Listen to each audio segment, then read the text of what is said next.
All right, I'm going to go ahead and get started. Good afternoon, good morning. Thanks everybody for joining and coming to our first webinar of the new year. Info session webinar. We don't really know which way this is going to go quite yet, but it's going to be centered around the changes in HITRUST for 2022. HITRUST, a couple of months, as some of you may know, announced that there's going to be a new offering this year, the I-1 certification. And we wanted to take some time to talk to you guys about what this new certification offering is, if it's right for you, how to make the decision to either pursue an I-1 or an R2, and kind of go over all of the differences that exist and some of the things that are remaining the same between the two certifications that are coming up. Speaking with you today, you have Sean Dowling, the head of Accorian's HITRUST practice, and Bramall, the managing director. And I don't want to take up too much of your time, so I'm going to pass this on to the two of them. Thank you. Thanks, Sean, for the introductions. Very quickly, thank you for taking the time. I know it's a holiday for quite a few of you, so taking the time to talk about what is, I'm sure, the most exciting thing in your week, which is HITRUST. But seriously, we are covering a lot of material about I-1 and R2. And for those that don't know HITRUST that well, we'll cover some of the basics. But if you have more questions around, I don't completely get R2 or what that even means, and what's the differences, and you don't get enough detail here, then feel free to email us after this, and we'll go through it. For those that don't know Accorian, quick background just on us. We're a full-service cybersecurity firm working on a number of different compliance standards, so a number of experience around HITRUST, SOC 2, ISO, NIST, you name the framework. Our team is certified in a number of these, and quite a few of these, and and have helped clients since 2018 on HITRUST itself. One more slide just from a background on us perspective, and then we'll get into the meat, if you will. We do help our clients all the way from security strategy. What do they care about from cybersecurity? Why do they care about it? A compliance standard, whether it's HITRUST or some other one, helping them think through their program management, their policy procedure writing, risk assessments, and then also do a lot of security testing work. So pen testing, phishing, vulnerability scans, things like that. So for a lot of companies, we are their full service cybersecurity partner, and we're hoping that we can do more of that going into the future. Sean, do you just quickly want to introduce yourself? Sure, no problem. Sean Dowling, I am the VP for the client services for Accorian. I manage both the HITRUST specific needs for clients as well as the virtual CISO side of the house. So I've got about 35 years of experience across numerous disciplines, primarily in the healthcare realm, as long with cybersecurity and security compliance. Excellent, thank you. And I'm Bramall. I'm one of the founders of Accorian. 25 plus years in technology, was the CTO at a health tech company, so understand HITRUST pretty well. I'm one of the few people, I'm not sure if one of the few, but I've been on both sides of HITRUST. Right now, as an assessor firm, of course, we help companies get through HITRUST from an assessment perspective. Prior to that, at Everyday Health, we had to get assessed ourselves. So understand the nuances of HITRUST pretty well. For those that don't know HITRUST that well, we have a couple of slides just talking about HITRUST before we talk about I-1, R2 in more detail. So the one question that a lot of people that are new to HITRUST is, what's the difference between HIPAA and HITRUST? Why do I care about HITRUST? Why isn't HIPAA enough? And this slide really talks about that difference. HIPAA, as many of you will know, is mandated by the government. It is a framework-based standard, if you will, but it's not very prescriptive, and it's not something you certify against. So lots of companies will claim to be HIPAA compliant, and frankly, a lot of them won't be. And so, that's where HITRUST was born. It is much more prescriptive. It goes much more into details of what controls and what requirements are needed. It is a certification standard, so there are firms like us that will go in and audit you to see if you're matching up to the controls needed for HITRUST, and then get certified on HITRUST and be able to give you a report on that.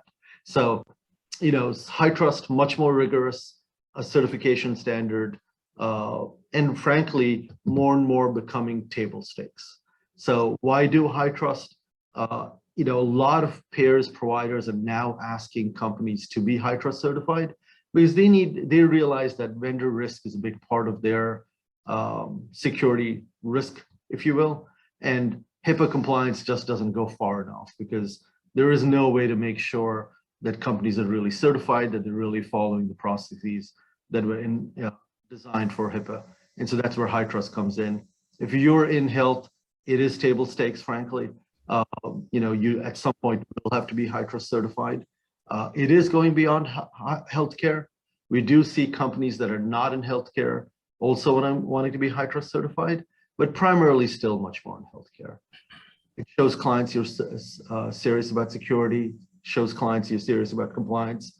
And unlike other standards, it covers both the breadth of security, right? It doesn't look at only one domain or one factor, but covers a number of different domains within security.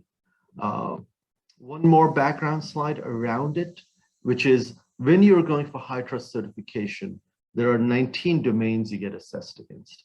And Sean will talk about this, whether you're doing an I1 or an R2, that doesn't change. You still have 19 domains that you'll have controls against, and we will audit you on to see if you match up to. These are the 19 domains. And so what you can't, either case, I1 or R2, you can't get certified if you try to skip a couple of domains, right? If you might think as a company, hey, maybe, transmission protection isn't that important. But from a HITRUST perspective, you have to get certified against the full landscape. So something to keep in mind around. Sean, do you want to talk about this? Yeah, so we'll jump into the I1 versus R2, what they are, and what the differences are. So HITRUST rolled out the I1, or the 1-year validated assessment, basically as a best practice assessment. It's recommended for situations that present moderate risk or where a baseline risk assessment is needed. The I1 is designed to provide higher levels of transparency, integrity, and reliability over existing moderate assurance programs with comparable levels of time, effort, and cost. So all that being said is what we've determined based off of what we've seen with the I1. We've gone in, we've scoped it, pulled up the controls. There is a new version 9.6 that's rolled out with it. There are some minor changes to the implementation controls from an illustrated procedure perspective. They're a little bit more defined. When we go through the details of each one of those, we'll work with what the changes are from an I1 to an R2. When I reference an R2, what I'm talking about there is that is the initial or original validated assessment. They just renamed it or added a new nomenclature as the R2. So within the I1, it primarily just looks at your implementation. They've removed the requirement for reviewing your policy and procedures, and they're looking specifically at the implementation for 219 controls. Those 219 controls must be tested in the same manner in which we've always tested within a validated assessment or an R2. So we still would look at each one of those from an implementation point, work through the sampling of each one of those if it is required, and then pull back, where you guys are from a implementation standpoint, score you accordingly, and provide the additional evidence. Where it differs from the R2, the I1, again, does not require us to do any policy and procedure reviews. It also does not allow us to do any prescriptive scoping for factors. It's 219 straight controls, not filtered towards any specific type of requirement that your organization may be under, as well as not looking at any type of federal, state, or different standard regulations.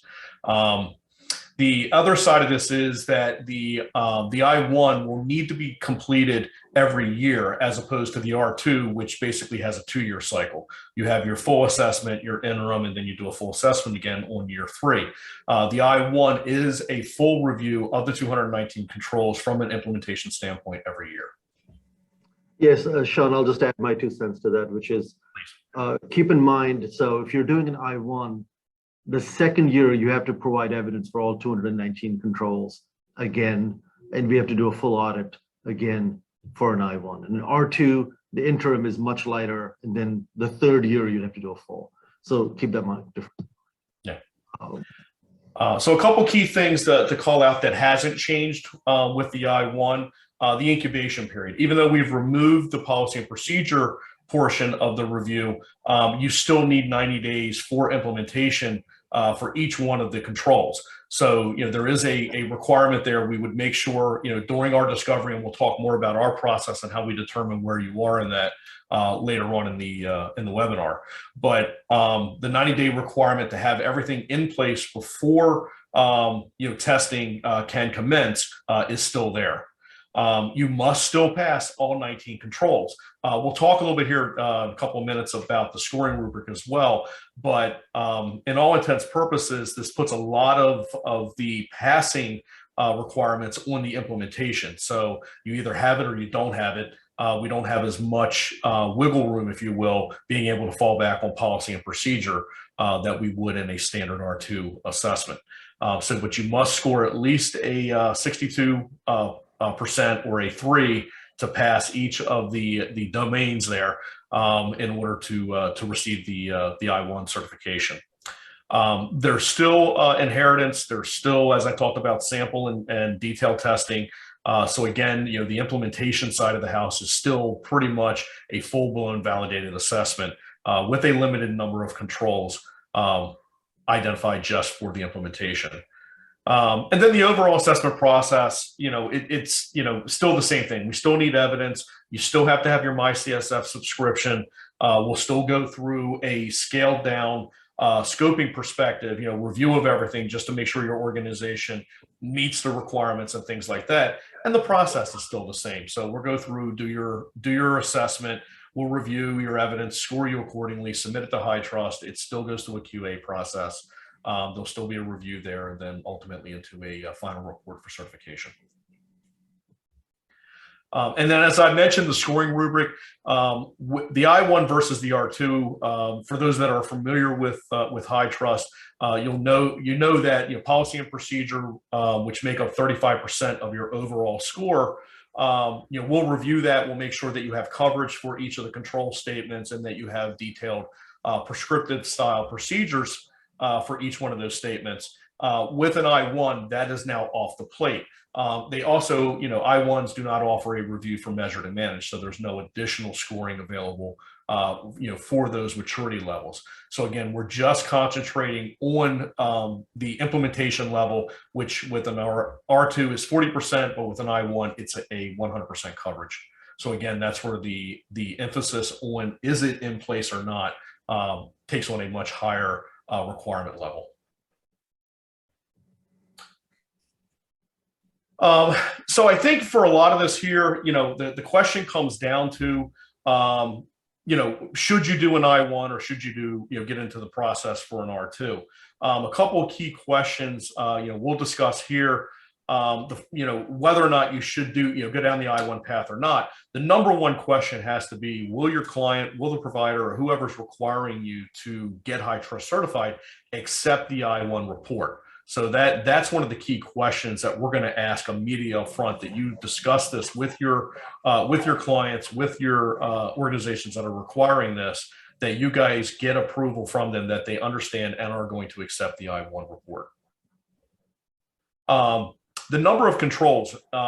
So in some cases, 219 controls seems like a lot. In other cases, it seems like a breath of fresh air. If you're an organization that has a lot of factors, you're an HIE, you have a couple of state requirements or federal requirements, you might be sitting at 400, 500, 600 plus, 1,000 controls. 219 controls would be a welcome change of pace there for that. Again, what we would look for there is the assessment providing you the appropriate coverage for what needs to be certified? And again, will your client accept it if we're not looking at those different factors? Hey, Sean, so one quick thing on this one is, I think this helps choose which direction you go in, right? So we have clients that are looking to become HITRUST certified, not because they're getting mandated from their clients, but because they want to get more into healthcare.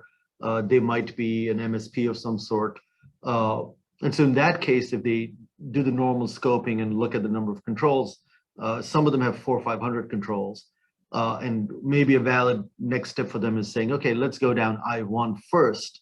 Let's not boil the ocean with 400 or 500 controls. Look at the 219, get a certification from HITRUST.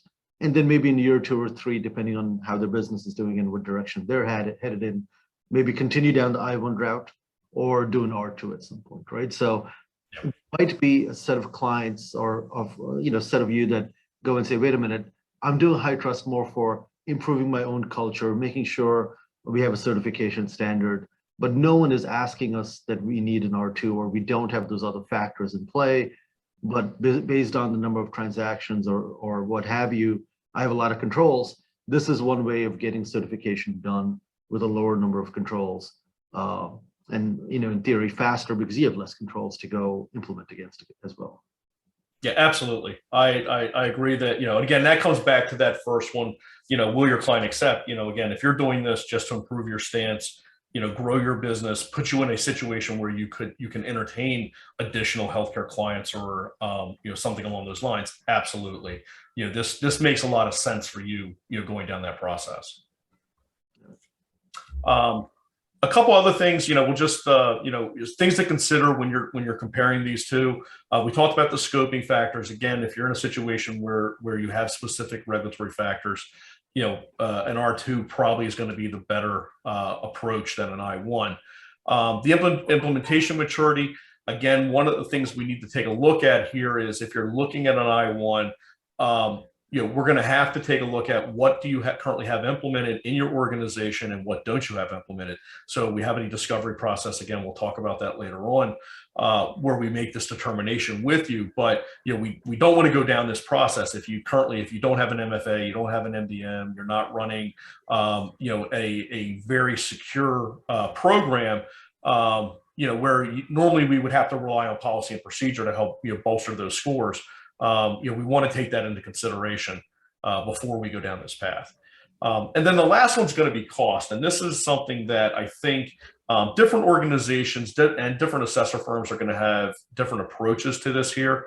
From an Accorian perspective, we feel that the cost is in some cases may end up being prohibited because, again, it is going to be a recertification every year. With the level of testing that is going to be required from an implementation standpoint, it's our understanding, at least from our perspective, we're not going to see that much of a reduction in pricing because the effort is still going to be on validating whether or not the implementation is there. And in some cases, an I1 may actually require additional work, again, like we were talking about, from ensuring maturity level progress versus being able to rely on policy and procedure. So you're still going to have a MyCSF subscription. You're still going to have to buy your report credits. So the HITRUST costing from that perspective isn't going to change much. From the assessor firm, and again, different assessor firms may approach this differently, but our perspective is there'll be a slight reduction in cost, but probably not anything significant that would counter 1 year, iterative type, costing every year versus every other year. Hey, Sean, I'd add a bit of nuance to that, which is, like most assessor firms, our cost is based on number of controls, right? To some degree, right? End of the day, scope drives number of controls, which then drives how many things we have to look at evidence at, which drives cost. So if you're a firm that has 600 controls in an R2 scenario, but then decides, I really don't need an R2, I just need an I1, then all of a sudden, you'll see a significant reduction in cost in year 1, right? Because you've gone from 600 controls to 219. So in that case, yeah, you will see a significant reduction, both from a number of controls and evidence that we have to audit, as well as the fact we don't have to look at policy procedures. Year 2, it really depends, right? If you continue down I1, we'll have the same cost as we had in year 1, if you will. But if you continue and want to do an R2, then you have the R2 cost, right? So you need to look at cost in 2 ways. One is, what is my standalone 1-year cost of an I1 versus R2? Versus what is it over time?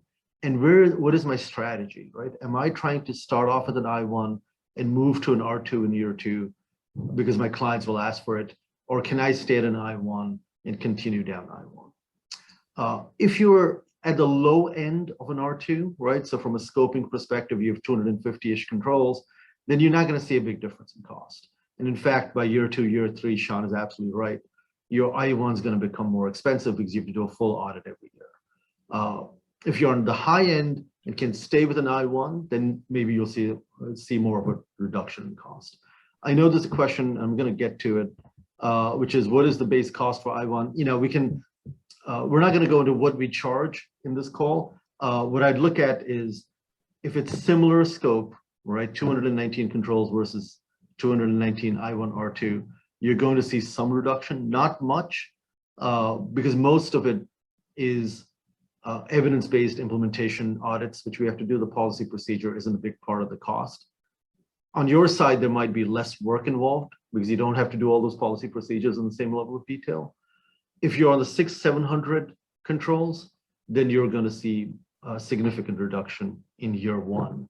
Maybe it doesn't hold over time, and it depends on your strategy as a company. I'm not sure if that helps, you know, and then, you know, if there's more details that you want around that, we can definitely get into it on a separate call, much more one-on-one, if you will. Cool. John, makes sense? Yeah, and just understand too is, you know, if you're coming from a situation where you currently have 500, 600, 700 controls, there's going to be a lot of questions from our perspective to you, you know, from that scoping. You know, why are you scoped at that level? You know, why do we have these factors, things like that? Because again, you know, we want to make sure that we're giving you or performing an assessment that's going to be, you know, value to you and your organization, not just to get something sold and done. So we want to make sure, you know, if you're scoped, you know, at a high number of controls, chances are there's a reason for that. You have a provider that's requiring you to do something. You're under, you know, state, federal regulation, something along those lines. You know, so again, we have to look at all these factors here before we get to what that cost, you know, cost is going to be and what that cost savings might be. Yeah, that's right. Keep going. So, Sean, you want to talk to this? Yeah, so the Accorian approach to assessments, and for the I1, it's not going to change a whole lot. We perform, you know, 3 different phases. We have a discovery phase, we have what we call our roadmap to execution, and then we have our validated assessment phase. In our discovery, it's just that. We've got to get our feet on the ground with who you are, what you do, how you do it, and what needs to be done. So we'll spend some time with you. This process, we'll go over, you know, some more details here in a couple extra slides. But, you know, this process is really for to allow us to understand your organization. And again, go back to what we were just talking about, ensuring that we have the appropriate scope set up for your assessment. So we want to make sure that we spend time with that, walking through what you guys are doing, how you're doing it, what tools you're using, what environment you're in, and ultimately getting to a gap list. If there are gaps that exist, let's figure out what that looks like to get those remediated, work with you guys on developing a remediation plan. And even to a certain point, you know, we offer up in our next phase of this, our roadmap side of the house, is being able to work with you guys on, you know, the project management piece of this. You know, we're not the guys that are going to come in and do all the work for you, but we'll be there, you know, as consultants, you know, helping you guys decide, you know, what tools, you know, work best for this, what processes, you know, from a configuration standpoint, from a, you know, control base, what do you have to do to meet the requirements of the controls, and then work with you on, you know, what that rollout looks like and what that timeline looks like. And then the validated assessment piece, once we get to a point where, you know, you guys have completed your remediation, you've gotten, you know, everything in place, we've met whatever incubation period or steady state requirements, you know, are going to be in place based off of what has been changed in the environment.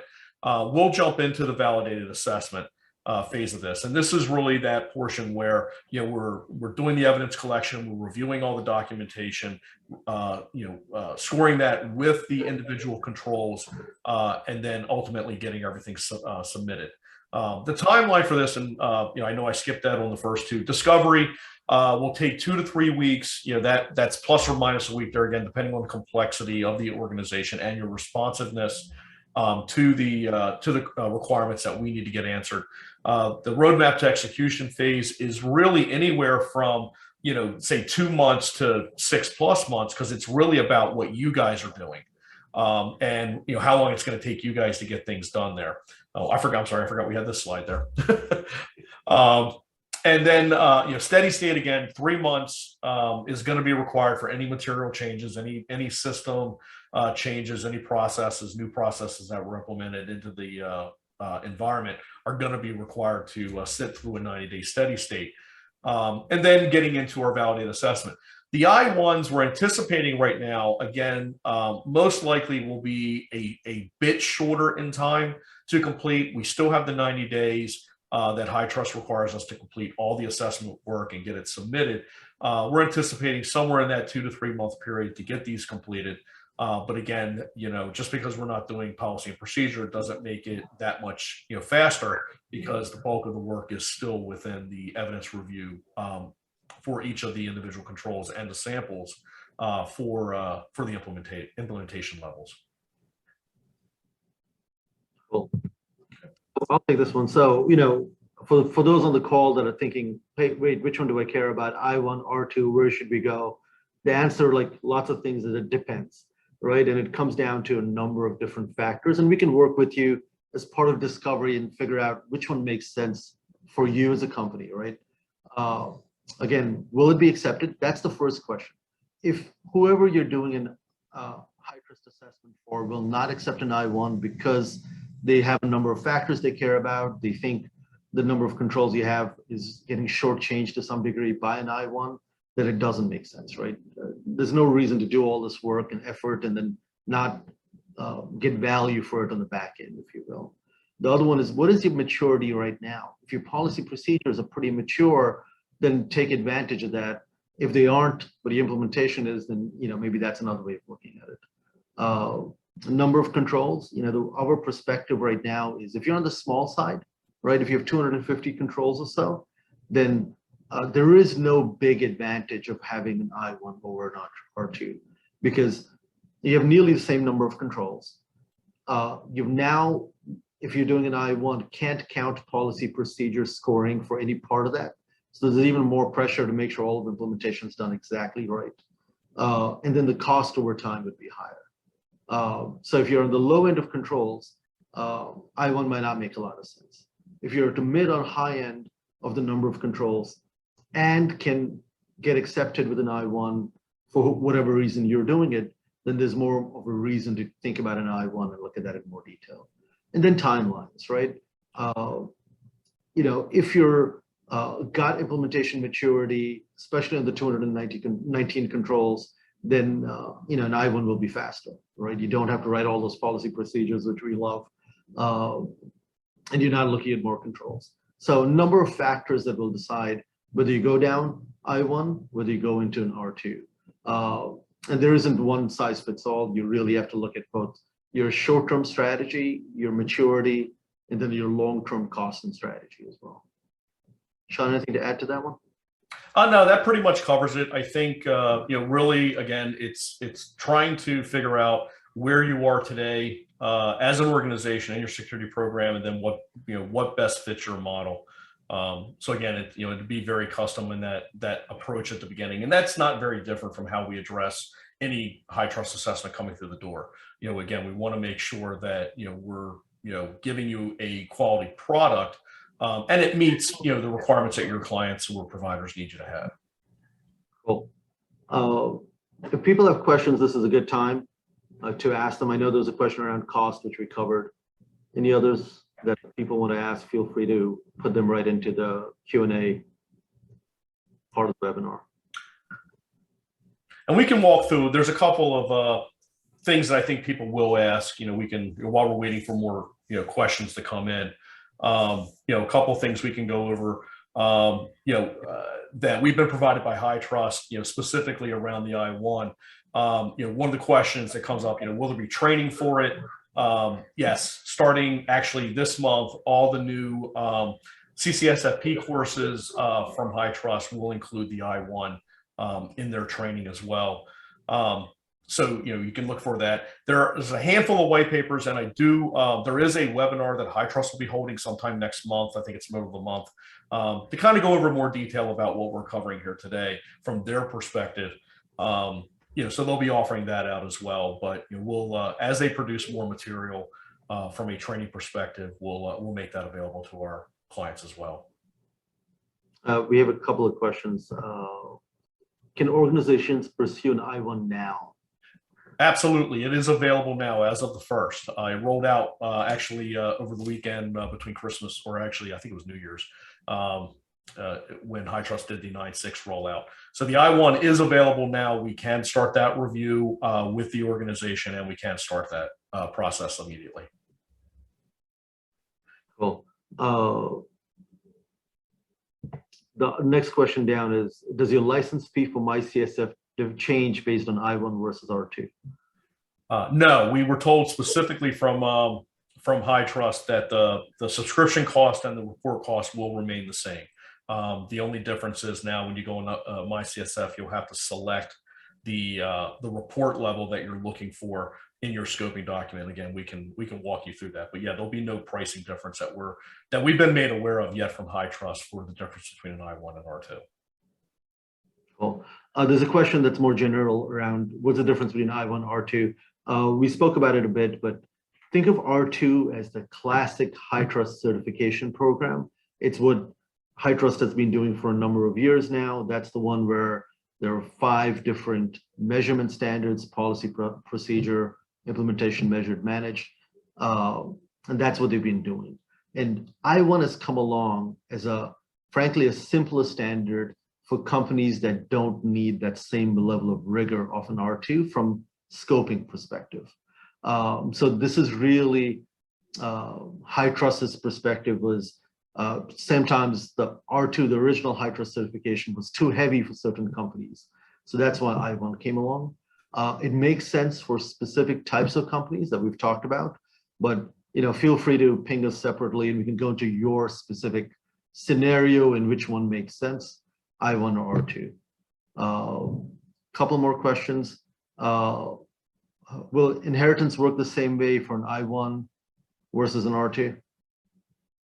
Yes, actually it will. The inheritance program will stay the same. If you are using one of the inheritance provider programs, we'll work with you on identifying each of those controls, what percentage you can inherit it from that provider, and submit that to them so we can get it. So it will work exactly the same today. Cool. And then one more question we just got, which is implementation of controls without monitoring, measured, managed, or process procedure will be tough. I'm not sure it's a question. Will be tough as the metrics of implementation will be missing. How's this addressed? So I guess in your procedures, you call out how often you're going to be doing something, like say, I'm going to do a scan every 12 hours. If that procedure is missing, how do you look at the implementation part of it?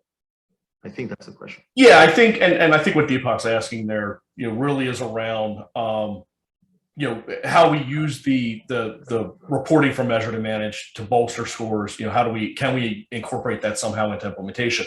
And we already do in a lot of those controls. A lot of those controls that specifically drive towards those metrics ask specifically about how we do that.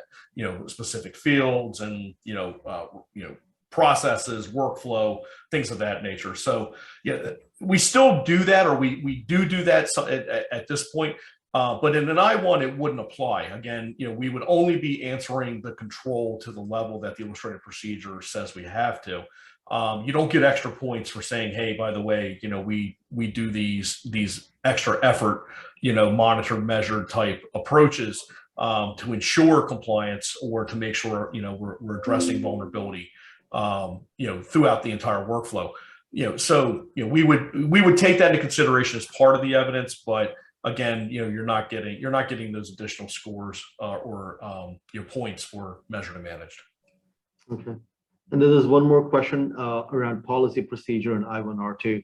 So just to make sure we're clear, the way R2 works is policy procedure makes up 35% of your score for a control. A couple of months ago, HITRUST came out and said they will not create caps if your policy procedures aren't 100% there, but they still count towards the scoring. In an I1, policy procedures don't count towards scoring. It's all around implementation.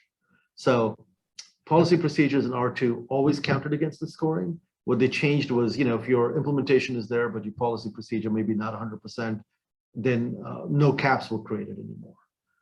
In an R2, in an I1, sorry, there will be no caps on policy procedure because they aren't even looked at. Only implementation is looked at.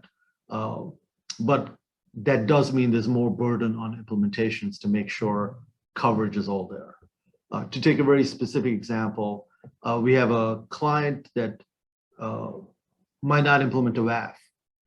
It's one of the controls, it's one of a couple of controls in a domain, but they know they've got enough between the rest of the controls in the domain and the policy procedures to get certified. In an I1, that becomes harder because there is no policy procedures to fall back on. It's all around implementation. Few more questions. Is there a public list of the 219 controls for I1? No, you have to go through your MyCSF subscription and pull the controls from there. We have the control list. We cannot share those with anybody, outside of somebody who has a current subscription with HITRUST. So you must have your subscription up to date, and then we can work with you on getting that set up so you can take a look. I'm a bit surprised by that. I would think they'd at least make that public, but maybe they changed maybe it comes out soon, but it's hard. Yeah, they haven't released it yet, and HITRUST has been, especially of late here, the last 3 or 4 months, they're really cracking down on their IP rights with using their products, their names, their tools, things of that nature. So they're being very, very controlling over what we can say, how we say it, what we can share, and what we can't share. Okay. And then the last question is there somewhere we can review the 250 to 950 controls? That really depends on your scope. So you can work with us on scoping, or you need a MyCSF subscription just to go in and say, here's my factors of scope to get your control list. But feel free to work with us, and just we can definitely do a bit of just how does this work in your specific scenario, strategy, workshop, if you will, to understand both what are your different nuances of scoping and what makes sense for you. Yeah, the concept behind HITRUST really is they do push that they are prescriptive. It is driven by your organization, your situation, what your requirements would be specifically for you based off of what you currently do today and what you need to do. So that's why I think there's now I think there's well over 1,800 potential controls that exist out there. But when we go through the scoping, there are specific controls assigned to you based off of the scoping factors that we identify. Yeah. A couple more questions. I love the questions. I think that's the best part of this, frankly, is I'm going to take them in different order depending on, it seems hard to talk to a client about using the 298 controls if you don't know what they are. We can work with you. We have access to that. So we can't share them with you, but if you're doing, we can do a quick session and say, here are the 219 controls. Let's put the factors in. What do your control count look like? And see, again, my perspective, and hopefully Sean shares this, is if you're on the low end of the controls, if you're at the 250, 260 control list, then R2 makes a lot more sense. If you're at the 4,500 and don't need to have an R2, then an I1 makes more sense, at least in the short term. You might want to go in R2 for year 2. But that's where the nuances come in. And I agree with that. And there are a couple other caveats to that too, depending on your organization. Again, let's face it, if you're a small organization, you're a print shop, or you're a 4-man, one type of process type organization, HITRUST is very difficult to complete. That's where I think the I1 may benefit you if we can get through the requirements, and if it'll be accepted for you. It'll make things easier. And just to add on to the being able to talk to clients about the 219 controls, we know what the 219 controls are. We can speak directly to those. We just can't share those with you until you become a HITRUST client. 2 more questions, guys.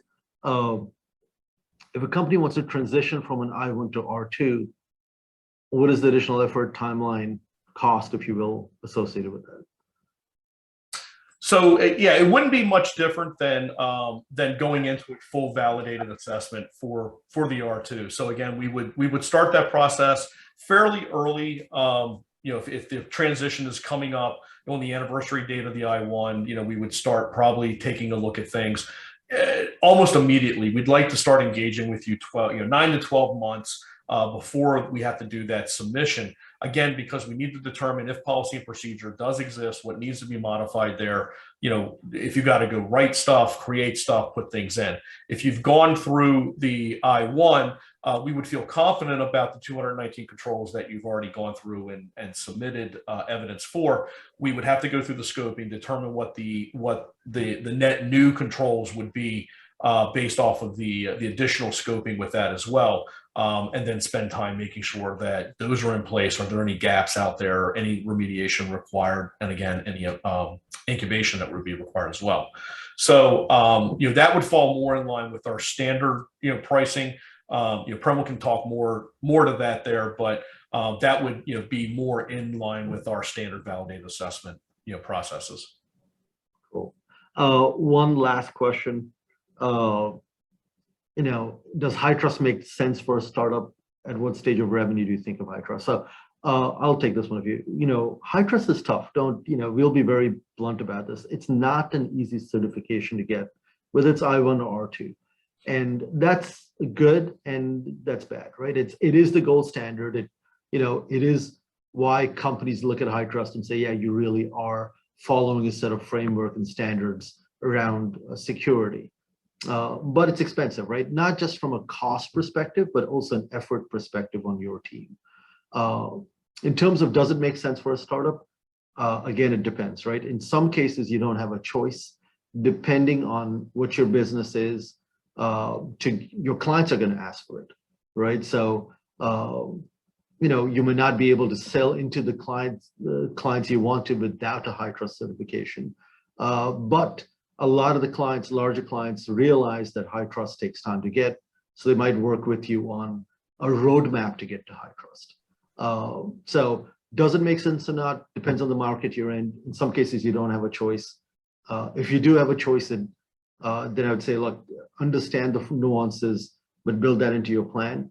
It isn't easy to get, and I don't think, I1 might make it a bit simpler and less expensive, but it's not simple. Even then, you still have to have 219 controls that are implemented, which is a significant number, especially if you're a startup.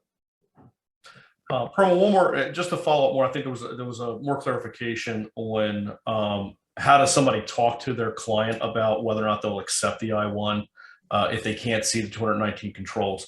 If a client or a provider is requiring you to do HITRUST, we're hoping that HITRUST does their due diligence on educating these organizations on the differences between those.